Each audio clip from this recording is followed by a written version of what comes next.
Good morning mga ka-Asenso. Ngayon po ay mga nasa 10 a.m.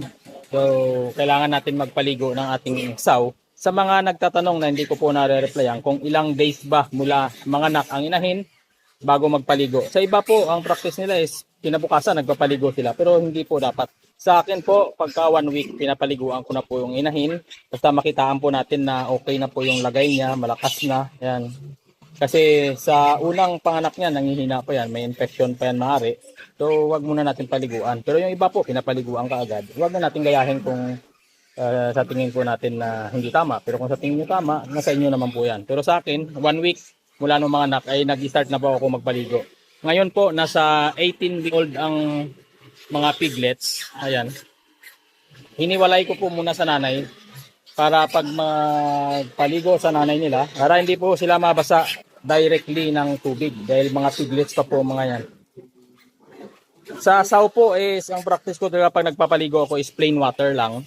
Ang major D na ginagamit ko is sa sahig lang po doon sa ilalim para yung dumi ay hindi po magstay ang mga bakterya diyan sa dumi na dumidikit. So nilalagyan ko po ng major D. Ito po yung major D, o ilalagay ko lang sa screen dahil hindi po ako nakapagtimpla, nandoon po nandoon po sa galon. So ayan po yung pagkain ng ating mga piglets. Ayan. Early win immuno booster po ang pagkain nila. Saka Vitamin Pro naman ang iniinom nila. Naka nipple drinker na po sila. Ganyan kailangan natin paliguan yung ina. Hindi na lang po, dandahan lang. Nawawala naman na yung dumi niyan. Nilagyan natin yan ng wound spray, Ox wound spray dahil nagkasugat. Yan, yung mga piglets, gustong-gusto ng dumede, pero patapusin lang natin muna ang maligo ang ating saw. Ayan, patuloy na po tayo hanggang dito lang po. Update lang po ito sa mga nagtatanong kung ilang days ba daw dapat mula nung mga anak ang inahin bago paliguan. Sa akin po, pagka 1 week or 5 days, basta nakita ko okay naman na, pinapaliguan ko na po. Pero iniiwasan ko na maligo ang biik. Sa iba, pinapaliguan pero huwag na natin gayahin kung sa tingin natin ay hindi tama. Ayan po, baka may mag-comment na naman na misinformation na naman tayo dahil kinulong natin yung piglets. Kailangan po ikulong para hindi mabasa. Ayan po. Kanya-kanya po tayong diskarte. Huwag po yung nag-training lang tayo sa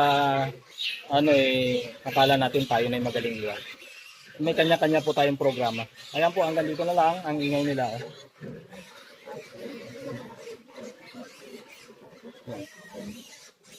Ayan po, sa feed namin, Mama Pro po, at saka sa mga vitamins namin, gawa ng battery pack. Ang Vitamin Pro, Super 4, ayan po. At saka sa mga antibiotics nila, Premoxil, Sulfar QR, sa pangpurga, Pepe Dewormer. Ayan po ang gamit namin dito. Ayan.